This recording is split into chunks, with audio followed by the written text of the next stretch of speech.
Di kota Gunung Stoli ini, Denninger memulai pekerjaan Tuhan. Ia membeli rumah dan menjadikannya sebagai pangkalan misi. Dia menjalin persahabatan dan komunikasi dengan warga-warga lokal. Setiap hari, Denninger pergi ke pasar dan berbincang-bincang dengan warga setempat. Bahkan tak jarang Denninger mengundang mereka untuk datang ke rumahnya. Sepertinya orang-orang Nias ini tidak terlalu tertarik akan apa yang disampaikan oleh Denninger. Denninger sepertinya menabrak tembok tebal. Tetapi ayah dari Caroline dan Elias ini selalu tekun melayani. Dan buah dari pekerjaan itu, ketika dia tekun melayani, pendekatan sosial lewat pengajaran, pendidikan, pengobatan medis dipakai sebagai cara untuk menjangkau orang-orang Nias pada waktu itu.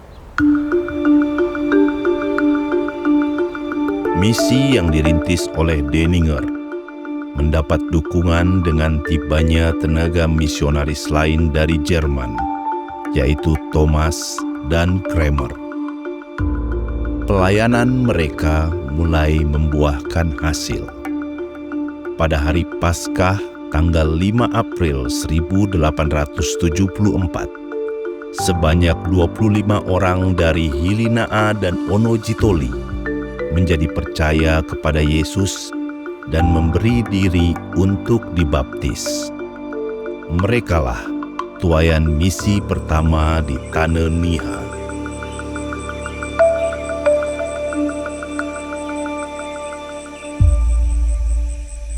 Di antara orang-orang Nias yang dibaptis pada waktu itu, Salawa Yawaduha dan keluarganya adalah orang yang dibaptis juga pada waktu itu. Keberadaan mereka menjadi faktor terpenting sebagai masuknya kekristenan mula-mula di Pulau Nias. Jadi terkait dengan keberadaan dari Salawa Yawaduha, kami adalah salah seorang keturunan dari beliau. Jadi pada masa dulu, kisaran tahun 1860-an, bahwa Salawa Yawaduha adalah kepala kampung di desa Linak. Dan pada saat Tuan Denninger datang di Gunung Stoli pada tahun 1860-an, dia sampai di kota Gunung Stoli dan tentunya dia bertanya di beberapa warga yang ada di kota Gunung Stoli, siapa-siapa saja yang punya pengaruh di Gunung Stoli ini. Jadi karena Salawa Yawaduha pada saat itu cukup dikenal di sekitar Gunung Stoli, maka sebagian besar warga di kota Gunung Stoli mengarahkan Tuan Denninger untuk datang di Hilina, karena hanya itu kepala desa terdekat. Tentunya pada saat Tuan Denninger datang di Hilina, tentunya Salawa itu tidak serta menerima untuk meninggalkan, apalagi untuk meninggalkan kepercayaan sebelumnya, kepercayaan kepada Arif Vandu pada saat itu. Namun mungkin karena keuletan daripada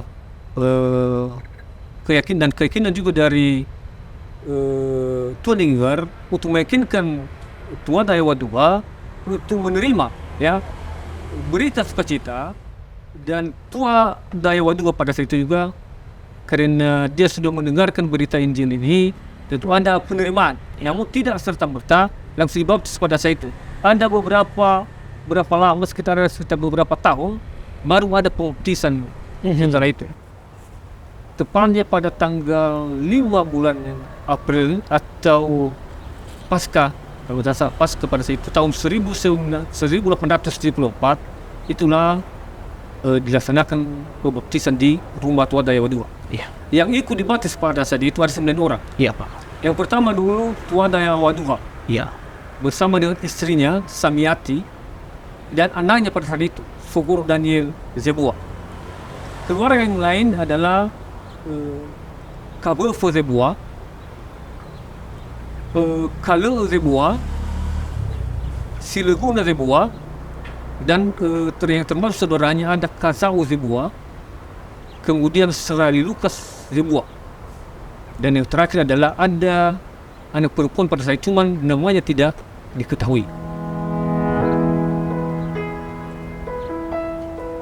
Kita sudah mendengarkan tuturan yang disampaikan oleh Bapak Amaika, keturunan dari Duada Salawaya Waduha.